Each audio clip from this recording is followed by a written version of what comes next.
Petro que hicieran darle golpe de Estado.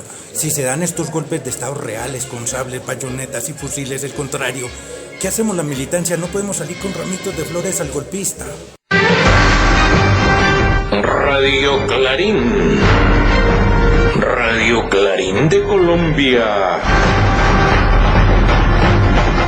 Permítame saludar a los ausentes.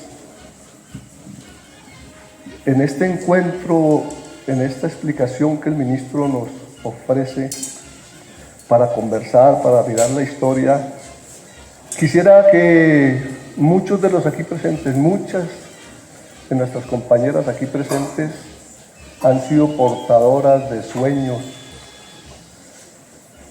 de esperanzas, de trajines, de quienes hoy no están con nosotros en su presencia física, pero fueron forjadores y constructores de esa utopía que a veces se asoma a la ventana.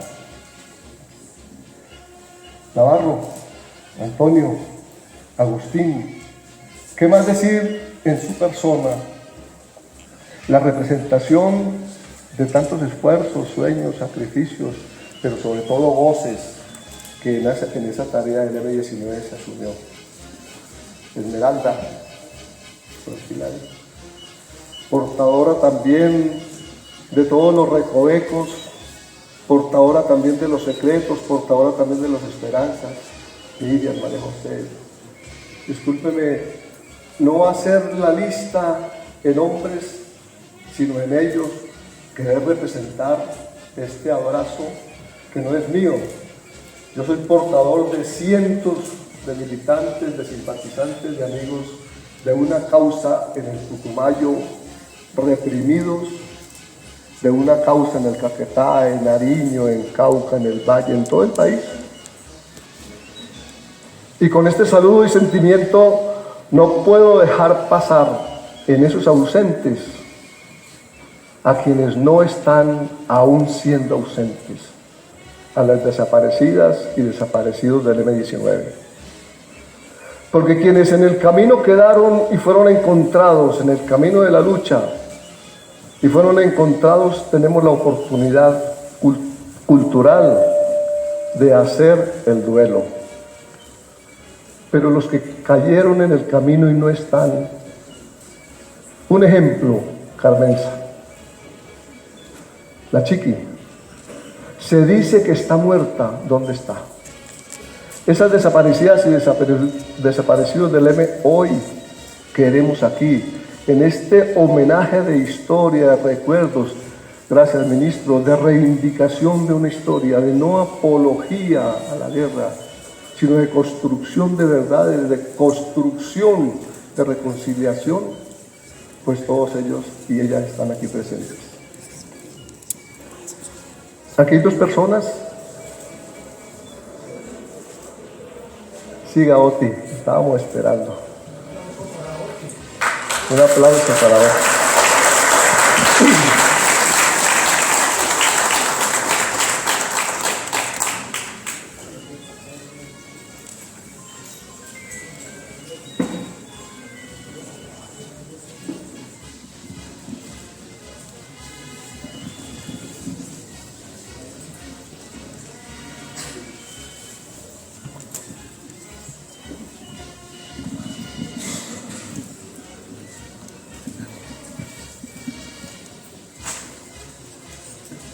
Aquí hay dos personas que, desde el compromiso institucional y su responsabilidad con esta tarea, permítame saludarlos y saludarla. Elvira, ella es la responsable administrativa, física, sentimental e histórica de la Espada de Bolívar. Ella nos ha brindado todo su esfuerzo, su voluntad, para que hoy la Espada vuelva a caminar y a conversar, a dialogar y a seguir iluminando a nuestras personas que la visitan, que quieren hablar. William, el director del museo, naturalmente esto ha sido posible porque el museo, en su grandeza y generosidad para la celebración de su bicentenario, ha acogido un pedacito de la historia en el cual nosotros hemos aportado. A ustedes dos, muchas gracias. Y a sus equipos de trabajo, quienes como hormiguitas permanentes día y noche los hemos visto trabajar, construir, cortar, hacer, y es posible que hoy nos encontremos. En especial, Rayit, muchas gracias. Así es todo eso. Bueno, entonces, aquellos jóvenes imberbes, aquella juventud rebelde, rebuscadora, que hoy hace 50 años tuvo la inteligencia de buscar una luz nacional, aquí están presentes. Aquella muchachada que fue construyendo una disrupción aún en las propuestas revolucionarias de la época, aquí están presentes. Y hoy el Museo Nacional en la Quinta de Bolívar quieren ofrecerle a esta juventud, a todos nosotros desde nuestras consiguientes inquietudes también de la juventud del alma, el seguir conversando con la historia. Esa muchachada, esos militantes, esas compañeras que dejaron sus hogares, esos compañeros que dejaron sus tareas, en esa época no teníamos presente. Era efímero, era de un día. Pero nos basábamos y nos fundamentábamos en la tarea de un pasado y un futuro. Hoy estamos acercándonos a ese futuro. Y la espada de Bolívar, que hace 50 años empezó nuevas luchas por los caminos del indio, por los caminos de América, por los caminos de nuevos escenarios, esa espada hoy queremos que siga brillando y con sus luces, insistiéndonos en la construcción de la independencia, independencia de la pobreza, independencia de la tristeza, y nos siga dando luces en la libertad. Pues bien, el Museo Nacional invita a un diálogo con la historia. El Museo Nacional y la Quinta de Bolívar invitan a seguir construyendo la conversa, la réplica, la discusión, la construcción de nuevas teorías, de nuevos escenarios. Y en esa construcción, ¿qué mejor que la herencia que ese pedacito de historia ha dado, que es el diálogo, la concertación, el acuerdo y la construcción de la paz? Hoy la paz total sea la mejor herencia para nuestros hijos y nuestros nietos. A esos hijos y nietos, que están también por aquí, Catalina, está María José, José María, aquí están esos hijos que tuvieron que sufrir las ausencias impuestas, no queridas de sus padres. A ellos, en la construcción de también su historia y su futuro, les debemos nuestro respeto. Y si ustedes me ayudan a darles a estas hijas e hijos del M19 que están aquí un abrazo con un aplauso, les agradezco.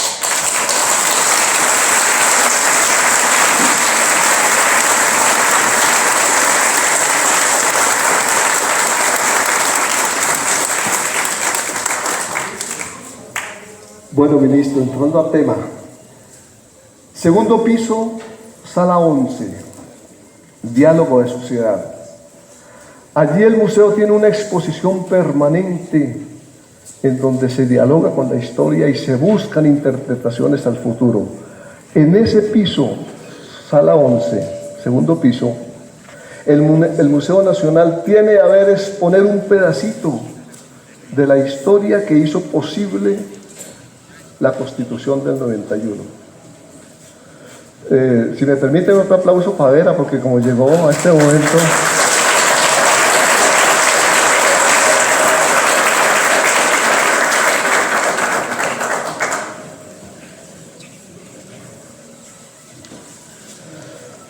Y en esa construcción y en ese diálogo el Museo Nacional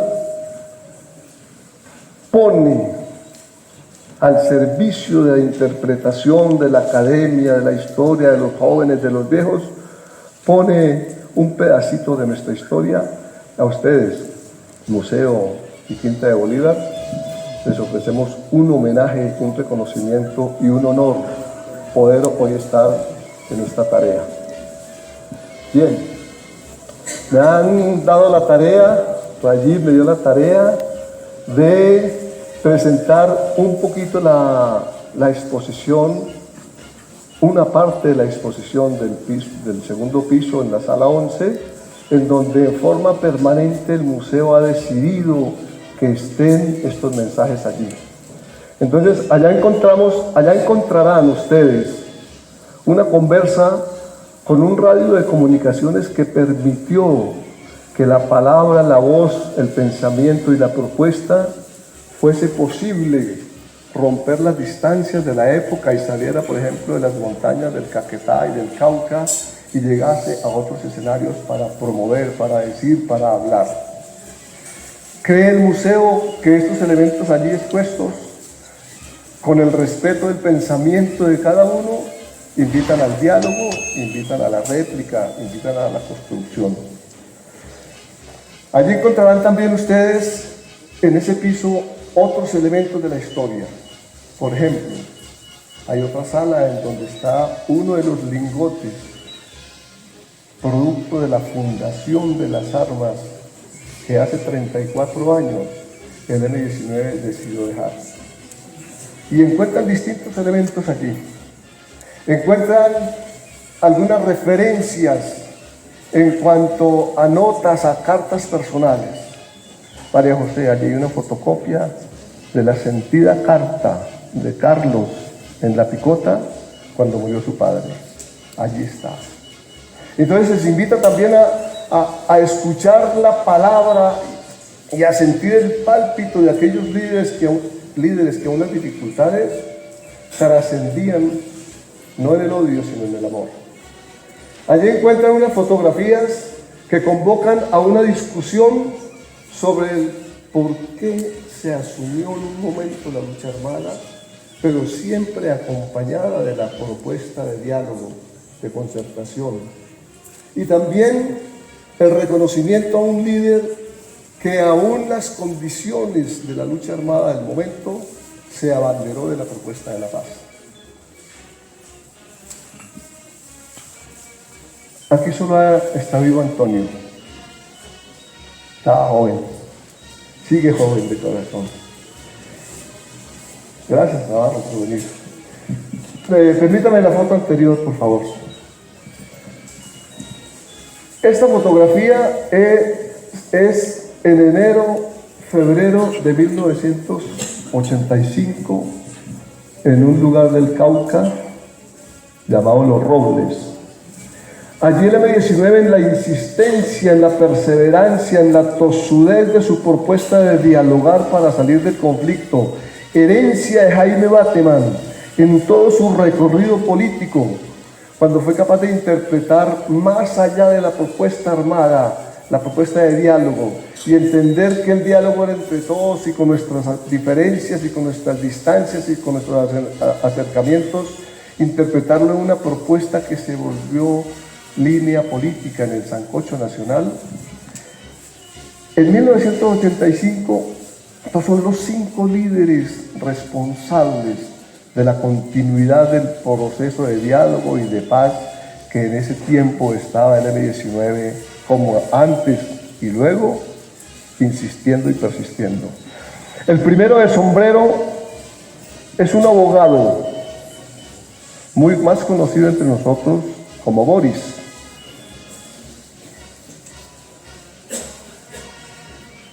Yo sé que por ahí hay personas que ya están nombrándolo. Gustavo Arias. Quien le sigue, Carlos Pizarro. Luego está Iván Marino Espina. Allá atrásito, Antonio Navarro, y quien ofrece la fotografía al mundo es Álvaro Fayad. Y seguramente tiene en su mano un documento que se vuelve emblema y enseña para nosotros, que se llamó El Ser Gobierno.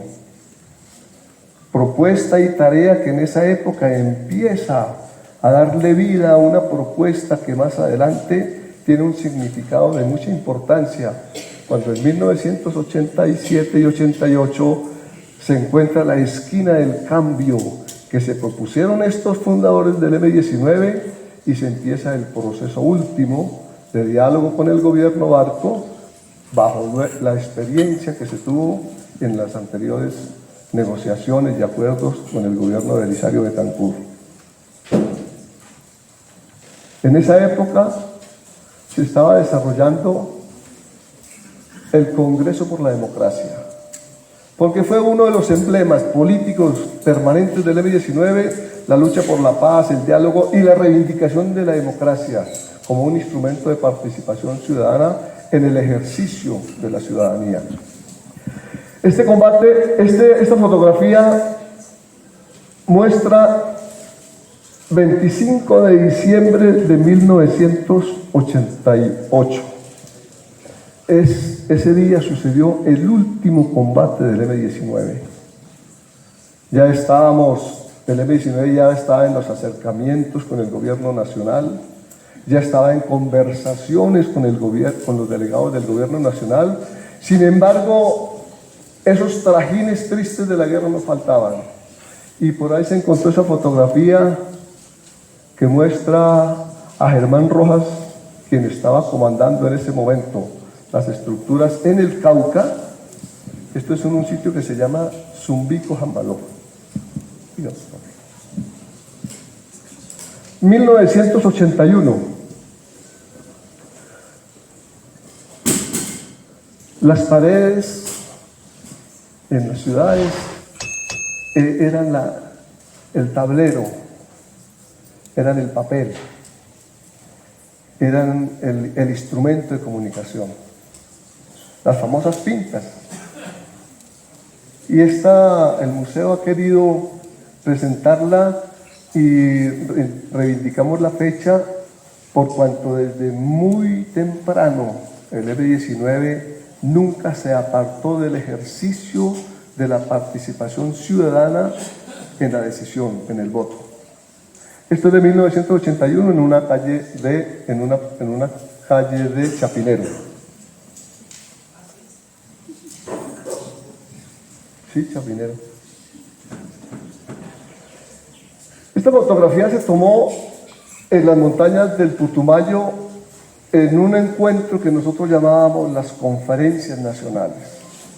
Se llamó la 8ª conferencia y cada una de estas reuniones en donde se agrupaban y se convocaban los distintos dirigentes y militantes del M-19, cada uno con sus experiencias, sus expectativas, sus cambios, sus ajustes, su proyección, su caminar desde la historia de su pasado en un efímero presente hacia el futuro. Se llamó la 8ª conferencia, que también dio líneas trascendentales de cambio. Por ejemplo, creo que Vera en ese campo nos ayuda mucho. En esa conferencia, el comandante Bateman orienta empezar a quitarse la capucha los militantes del M-19 que la usaban, obviamente, para su seguridad. Y él dice, no es necesario. Hay que acercarse a la gente, la capucha asusta, la capucha distancia, que se conozcan los líderes, que se conozca quién está al frente de la conducción de esa propuesta política. Ese es Jaime Bateman en la 8ª conferencia. 1981, 82, en el Putumayo. Combatientes que en el Cauca hacían parte del trajín cotidiano, de la lucha diaria, de la construcción. Hubo en el M-19 interpretaciones varias, formas de ser libres, actitudes que correspondían a ese ser distinto, diferente, bonito, chévere. Nosotros le decíamos el gallero enamorado. Al Jair le decía, how are you? Por aquí está Jair. Afrán Parra fue auténtico desde su juventud. Fue militante de las FARC. Antes de eso fue estudiante en el Colegio del Líbano, siendo estudiante y graduándose cuando en el discurso de grado ofreció, al recibir el título de bachiller, que se iba para la guerrilla. Luego se enredó en esa telaraña de construcción y de cambio que entre seguramente Bateman, Iván Marino, entre estos líderes que están allí y que están aquí, Afranio se enreda en la construcción del M-19, continúa siendo el poeta, el pintor, el músico, pero sobre todo siguió siendo el gallero enamorado. Y así se fue Afranio. Él murió en abril del 89, cuando estábamos desarrollando los diálogos, los acuerdos con los delegados del gobierno. Y eso fue parte de la exigencia y el mensaje que supimos vencer frente a las dificultades. La muerte de Afranio y 2 compañeros más en Bogotá. Este es un texto que lo llamamos La telaraña de la democracia, producido en 1987 por Germán Rojas, quien más conocido entre nosotros, Raulito, y adentro, en el 87, adentro de ese texto empieza a dibujar las dificultades, pero también los aciertos que la democracia nos permitía. Estudiante de un colegio de Florencia, militante del M-19, participó en la toma de la Embajada de la República Dominicana, Gloria Amanda Rincón. Se integra inmediatamente, regresan del país a las distintas actividades y luego en un mes de marzo en las montañas del Huila nos deja y se queda de otra forma. Gloria Amanda Rincón. Cuando dábamos el paso, yo le solicité a Rayí que no pusiera ese carnet porque ya iban a decir aquí. Pero es la muestra, me decía él, es la muestra del paso entre esa actitud, ese comportamiento, ese ser de la lucha armada a la democracia, a la participación. Entonces, pues, me tocó aceptar.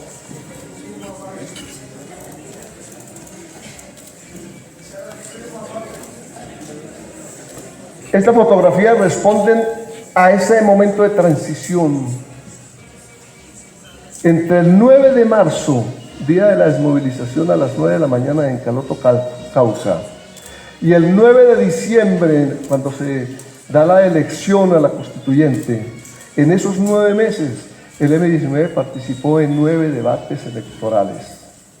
Estas fotografías responden a esos momentos de nuestra participación, de cumplir la palabra y de estar al frente de las decisiones. Y entre el 9 de marzo y el 9 de diciembre, que hay 9 meses, casualmente la lista de la ADM-19 le correspondió el número 9 y fueron elegidos 19 constituyentes. Sí. La anterior fotografía es una reunión con dirigentes campesinos indígenas en Santo Domingo, Cauca, en donde se desarrollaban los diálogos, no solamente con el gobierno, sino con las comunidades, los dirigentes. Y empieza a tener fuerza, el museo quiere hacer una fuerza, por eso mañana a las 10 de la mañana hay un conversatorio sobre el impacto de esta historia y el momento constitucional. Sigue, por favor. Está hablando Carlos Sosa Escobar, constituyente de la ADM-19. En abril de 1988, el M-19 presenta una propuesta de paz. Hace la reingeniería de sus iniciativas de paz en el 88 y da pie a una respuesta del presidente Barco en donde se consolida ese mensaje de la continuidad de la construcción del diálogo y posteriormente el acuerdo. Esa paloma, así, fue el símbolo que presenta el M-19 en los acuerdos de 1984 con el presidente Betancourt. Esta fotografía nos gusta porque hacia la democracia plena, que es una de las consignas fundamentales con las que firmamos nosotros el proceso, y hay 2 líderes allí que jugaron un papel muy importante por su juventud también. Está el delegado del presidente Barco, el doctor Rafael Pardo, y está el líder que logró consolidar la diversidad del pensamiento del M-19, lastimosamente no con otras guerrillas, pero en el M-19 total, Carlos Pizarro. Ya en campaña a la presidencia.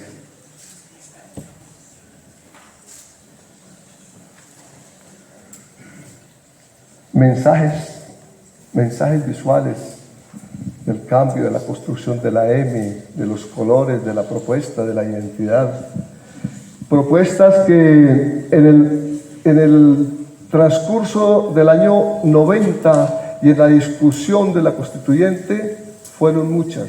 Aquí una de ellas.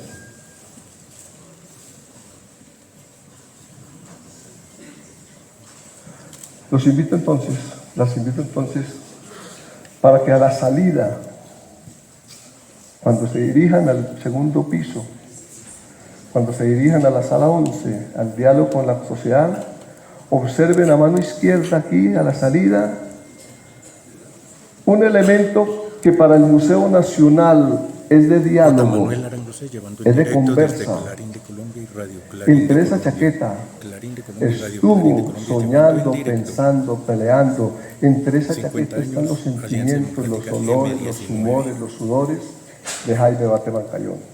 Esa es una chaqueta de él, que fue donada por su familia a una convocatoria que el M-19, que el Museo Nacional le hace al M-19 para que aportemos los recuerdos físicos que tenemos también a esta construcción de diálogo con la nación. A ustedes, un abrazo, con mucho afecto.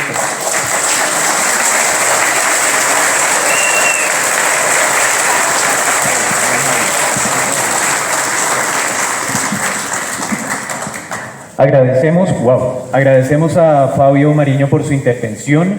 Vamos a iniciar el diálogo con la senadora de la República, María José Pizarro, también con Vera Grave, jefa negociadora del gobierno colombiano con el ELN y ex militante del M-19, y Osi Patiño, alto comisionado para la paz. Moderará Guillermo González Uribe, periodista y... Nos encontramos, buen día, con el compañero Hipólito Mariño, en el Museo Nacional. Hay dos cositas en su intervención que me gustó, lo felicito, magistral la intervención.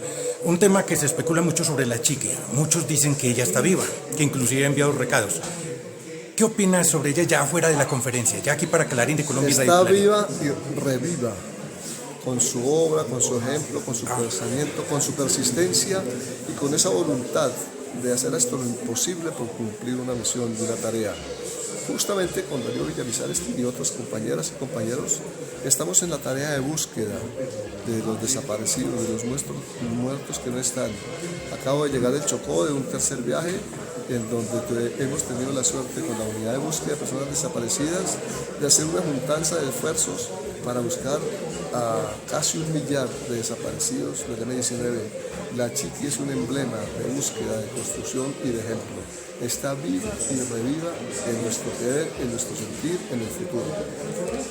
Bueno, viva es literalmente respecto a la subliminidad de la historia, de su legado. Viva en su legado, viva en su propósito, viva en su ejemplo. Más no físicamente. Físicamente debe estar en algún rinconcito de la selva chocuana que la estamos buscando. Bueno, habla de las juntanzas, compañero. Y respecto a las juntanzas he tenido una preocupación y se lo hice saber aquella vez que vino el presidente de Bolivia, Evo Morales, en un mes de marzo, siendo presidente, le planteaba la necesidad de crear un ejército bolivariano con gobiernos progresistas y sus fuerzas vivas progresistas más milicias populares. ¿Qué posibilidad habrá? Porque no podemos esperar, si la OTAN lo tiene y otras organizaciones en el mundo lo tienen, ¿por qué los países progresistas no lo tienen? Un golpe de Estado nos fregaría. Ayer el presidente Petro continuó con esa propuesta, pero no es un ejército en armas, sino es un ejército en el cuidado de la vida y principalmente en la Amazonía. Los nuevos ejércitos no serán de armas, los nuevos ejércitos no serán de aviones y de tanques, los nuevos ejércitos serán de la ciudadanía cuidando la vida, de los niños, de los jóvenes, de los viejos, cuidando nuestro ambiente, ese medio que ya no queda casi medio.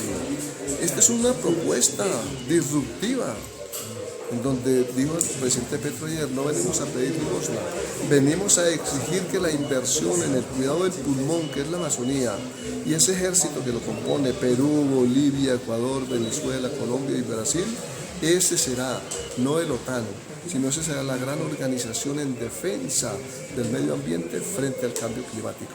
Hay que ponerle nombre a los nuevos ejércitos. Bueno, pero es que hay unas cosas muy reales, compañero. Yo también quisiera esa parte, que así fuera, que fuera una realidad. Pero es que los golpes blandos están muy de moda. Dilma Rousseff, Lula, el de Perú, Evo Morales en Bolivia. Ayer, precisamente, casi antes no dejaban posesionar al de Guatemala. A Petro quisieran darle golpe de Estado. Si se dan estos golpes de Estado reales, con sables, bayonetas y fusiles, el contrario, ¿qué hacemos la militancia? No podemos salir con ramitos de flores al golpista. No, hay que salir con ramos de participación y decisión ciudadana. No es posible volver hoy ni aplicar hoy las técnicas de la guerra de hace 50 años. Nosotros no renegamos, ni desconocemos, ni descuidamos nuestra historia. Pero ella nos enseñó que ese camino de la lucha armada, hoy ya la sociedad no lo necesita.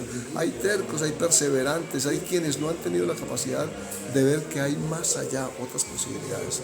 Por ejemplo, el ejército de la vida, que debe cuidar al oxígeno, que debe cuidar a la selva, que debe cuidar al ambiente. Esa es la inteligencia humana, que aplique la inteligencia humana en la construcción de esos instrumentos y no en la construcción de fusiles. Ese es el reto. Y entonces cuando nos están penetrando tantos infiltrados en el proceso, haciendo quedar mal a nuestro presidente Gustavo Francisco Petro Rego, no solo en Colombia, sino ante el mundo, esas personas que están infiltradas allí desestabilizando, que la democracia nos ayude a resolver las diferencias y nos permita convivir en justicia, reconciliación y paz desde las diferencias. Usa una expresión ahorita que me recuerda a aquellos años mozos míos en la dictadura popular. Si no podemos llamar la dictadura de otra forma proletaria, porque se dice que han cambiado la sociedad, las tecnologías y todo, entonces una dictadura popular. No, hablemos de la un paz, golpe de Estado. No, hablemos de la paz total. ¿Qué es la paz total? ¿Qué es total? Desarrollemos el concepto de total de todos. Desarrollemos el concepto de total entre todos. Desarrollemos el concepto de total para todos. Los chicos, los grandes, los de aquí, los de allá, los negros, los blancos, los amarillos, los empresarios, los arroceros, los ganaderos, los guerrilleros, los paramilitares, todos, incluido el gobierno. Sí teníamos audiencia de su noticiero Radio Clarín de Colombia al compañero Hipólito Mariño. No a la guerra, vamos a darle todos, es a la paz total, y no cómo se va a hacer, no los medios para hacerla, sino es a la paz, por lo que ello significa. Muchas gracias, me disculpa el tiempo. Español, felicidades. Y así, querida audiencia de Radio Clarín de Colombia, hemos llegado al final de esta emisión con la dirección y conducción de quien les habla, Iván Manuel Arango Páez y J. Manuel Arango C. Hasta el próximo día. Radio Clarín. Radio Clarín de Colombia.